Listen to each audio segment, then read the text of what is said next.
So men not only lie about their illnesses, keep the upper hand, they also make you sick. Thank you for this comment. I want to expand on this. And not only do they make you sick, they then don't believe you that you're sick and then try to compete with your sickness or your pain or whatever is going on with your body because they're stressing you out so much, they're literally making you sick. So I want to share my experience with this. And if you want to see all the ways my ex lied about back pain and bleeding out of his orifices and like all these fake injuries that he had in order to manipulate me into staying with him, because men know that a weak spot for women, especially because of the way patriarchy has conditioned us, and if we grew up in a home with a narcissist or an abuser or anything else, and we're used to centering men and their pain and their shame and their anger and all that other stuff, that is a weak spot for us. That's our kryptonite, and that we fall for it every time. I certainly did. Look at this sweet baby. So in my case, I've been told that this has a lot to do with the chakra. I've always had a lot of issues with my throat. I was actually bulimic for, 15 years or so, on and off, maybe longer. And a lot of that has to do with my throat and my relationship to my throat. And basically that boils down to communication and silence. And when I look back at why I ended up in the hospital with a throat issue, it's because this man was so stressful to be with and so stressful to just be around. And I was so full of anger, but that I couldn't even admit to myself because everything was about his anger. I was so full of justifiable rage because I knew that I didn't deserve to be treated this way. I didn't deserve to be talked to this way. And I was so used to doing my own thing. And all of a sudden, my whole life is about this man and his moods. And if he's had any or not to calm him, his medicine, like everything was about this man. And I wasn't used to that because I had been smart enough to not date men. This is my first boyfriend at the age of 36. And I was like, oh, wow, no wonder I never did this. This sucks, because everything was about him. And I literally ceased to exist as a human being. I was a shell of a human by the end of that relationship. All of the joy in me, all the things that I loved doing, gone. People didn't even recognize me. And if you follow me, you probably pick up on the fact that I'm very excited about life. I'm very excited about the dumbest things. I am a really happy, almost stupidly positive in a lot of ways, although I'm also a realist, so it's kind of weird mix. And so for me to just be feel dead inside is weird.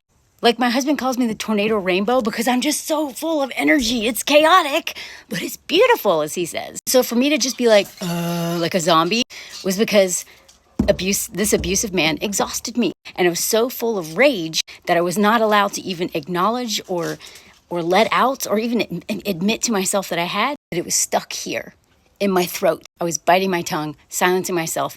Literally, everything was caught here. Because at a certain point, I realized this man is dangerous. And I'm afraid to even talk back to him at this point. And everything was about pacifying the little baby, the terrifying king baby. And so I developed a throat infection that got so bad that eventually I couldn't even swallow. I couldn't drink water. First it was I couldn't eat. And then I could drink smoothies because it's the only way I could get food down. I mean, I'm like an old person having to drink Ensure, whatever that old people drink is. And then it got to the point where I couldn't even drink things. I couldn't even drink water. So I ended up in the hospital, in the emergency room. Now, despite the fact that I had taken him to the ER and waited there for 10 hours for an imaginary back pain, or not even imaginary, just a straight up lie to justify his increasing violence or anger and rage that eventually turned to violence. He never believed me. I drove myself to the emergency room. I also documented all this because I didn't want to forget how bad it got. These are all the medicines they put me on. One of those is a spray that I bought myself.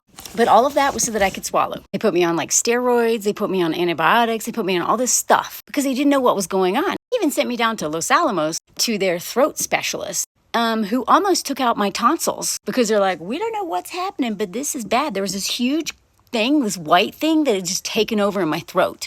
Now, one favor that my ex did was that he didn't want to help me with anything. When I went down to Los Alamos, he didn't come with me. So I went to the doctor all by myself and didn't have this man. I mean, I was 2 hours away from him. And I went and I remember walking to the doctor's office and seeing all of these photos, glamour shot stuff. I mean, this one in particular, it just made me laugh. And that's when I reconnected with Melanie.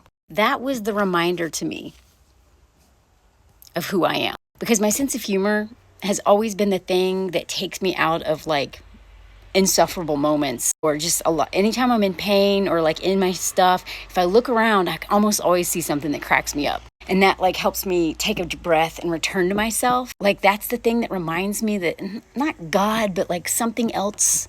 You know what I mean? It takes me out of like navel gazing, like, oh my God, I'm dying. And I was so hopeless by this point. This was towards the very end. That when I saw those photos and I laughed at them, I was like, there's my girl. There you are.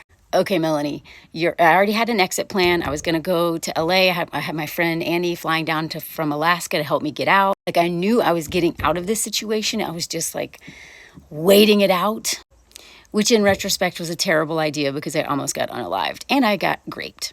Which is another thing.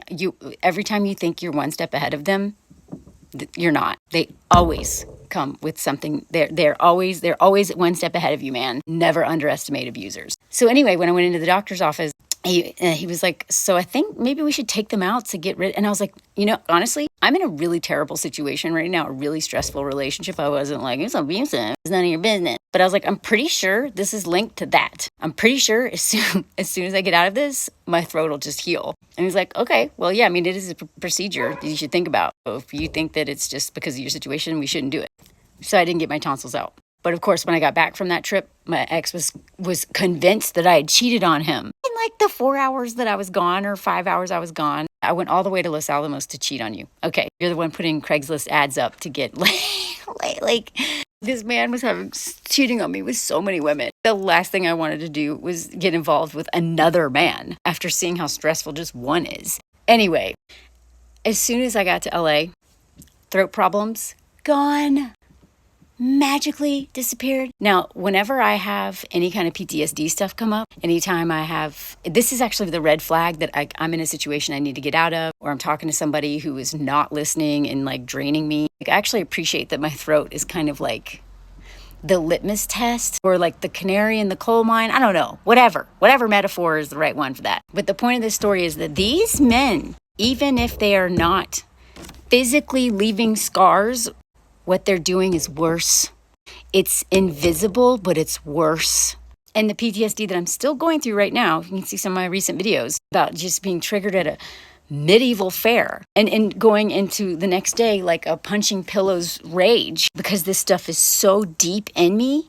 The long-lasting effects of just one abuser may take a lifetime to heal and can literally kill you through your nervous system, through cancer, autoimmune diseases, and stuff like that. And so the fact that this man didn't even believe me, and then on top of that, wanted me to give him a BJ's.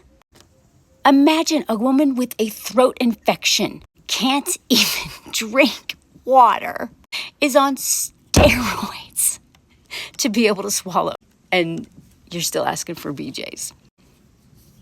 Men who compete with you with their pain or their illness are manipulators. At the very least, they're going to exploit you.